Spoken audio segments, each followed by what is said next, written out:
Hello, my name is Jacob Smith, and this is a quick report over our information security management for Jacobs Elementary School. Diving right in, we have our mission statement. Jacobs Elementary School is dedicated to helping each student excel in their academics as well as in their faith. As a Christian private school, we are committed to applying faith to academics. Through faith and education, our students will build God's kingdom and change the world. Diving right into our network system, our web servers will consist of an email, Zoom, and Google Classroom.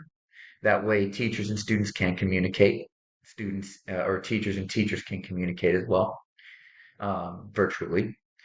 The servers we have will be the mail server, the file server, the cloud server, the DHCP server, and the database server. Our departments are going to be the human resource, teaching, IT, and finance department. We have four routers and two switches within our network. One router is the initial contact point. The other three routers are linked or connected to the virtual local area networks. The first VLAN will house the human resources and finance department. The second VLAN will house the teaching department, and the third VLAN will house the IT department. The two switches, the first switch will be to the DMZ, the demilitarized zone, and the second switch will be an internal switch, which leads and connects to the internal routers, the three internal routers. Remote access is a crucial part for the school because 2 of our 5 days each week, school is held virtually. So being able to access that remotely, incredibly important. Next, we have our firewalls, and within our network system, there will be two firewalls. The first firewall is going to be the initial contact point for the external internet, and then the second firewall will be found after our internal switch, which the internet will feed through again, just providing that extra layer of security to monitor incoming and outgoing um, network traffic. Wireless communication, we will have voice over internet protocol implemented. That way, students and teachers can communicate through Zoom, and then students can communicate to other students, and teachers can communicate to other teachers when class is not held in person. And then finally, we have our demilitarized zone, and within this zone exists the mail server, the domain name system, web servers, DHCP server, the proxy server, and voice over internet protocol server. So anything public facing, all those servers are going to be held in the demilitarized zone. Our current risks that our school system faces is malware attacks, viruses, social engineering attacks, and brute force attacks. Social engineering attacks and brute force attacks are very common and very popular. And I would say that they hold have the highest risk of happening or hold the highest threat to our school system just because they could be just mass deployed. So being diligent in training and implementing proper security controls can help mitigate those two risks there. Some access control mechanisms. Multi-factor authentication and virtual private network are the two that we have to have implemented. This is going to decrease the risks of any unauthorized users gaining access to intellectual property. And a virtual private network is going to protect our network system, especially as school is held virtually. These both will be required, and the multi-factor authentication will provide that extra layer of login security, and then the virtual private network will provide that extra layer of security over the network as students and teachers are logging on remotely to communicate together. Our system-specific plans, we will, as previously stated, require the use of multi-factor authentication and VPN when connecting remotely. We will also establish an intrusion detection system and intrusion prevention systems within the network to provide two extra layers of security to essentially prevent and then alert of malicious behavior within our network. And then we will regularly audit network traffic. That's going to give us a leg up to be more prepared and to obviously we want to detect malicious behavior before it gets too far and becomes more detrimental than it should be. We want to monitor and roll out up-to-date patches with all the software that we will be using, especially as we work virtually.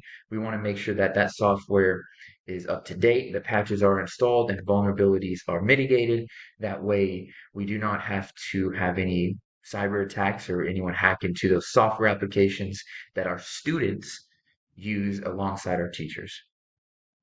And then we also will implement role-based access control. This is going to limit the amount of access any individual has, any user has, based off the needs of their job and their requirements. So a student will not need as much access that a teacher may need. So the student will have the very minimal amount of access to the network, whilst teachers will have a little bit more access in order to get to the grades, performance history, all of that. Applying the security model, we're going to roll it out school-wide. We're going to have school-wide access control regulations implemented. We're going to require multi-factor authentication and virtual private network across the school system. This is going to is providing that extra layer that if a password's hacked, multi-factor authentication, in some instances, it sends a 6-digit code to your phone. The hacker can't get that. So it makes it a lot harder for them to get through that extra layer of security. We're also going to download, install, and implement intrusion detection systems and intrusion prevention systems throughout the entire network to provide extra layers of security. And then we're going to create and maintain a schedule for the IT department to monitor all network traffic and to do their monthly or every 60-day audits. Next, we'll go into the planning and managing roles. We have the board of directors. They are proactive in security. They hold the top executives accountable to stick to a strong security contingency plan. And then they must engage in IT expertise, expand their knowledge, but also utilize the expertise in the IT field to help uh, implement strong security controls within the network. Then we have our senior management. It is their responsibility to understand the risks and liabilities that the school faces.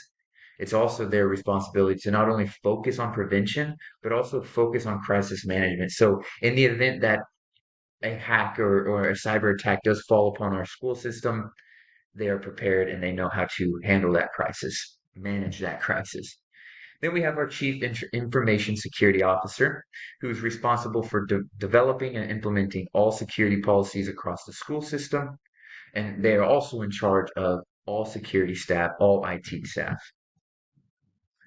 To continue on to that, we have our IT management. They will monitor all operations systems, and the IT infrastructure.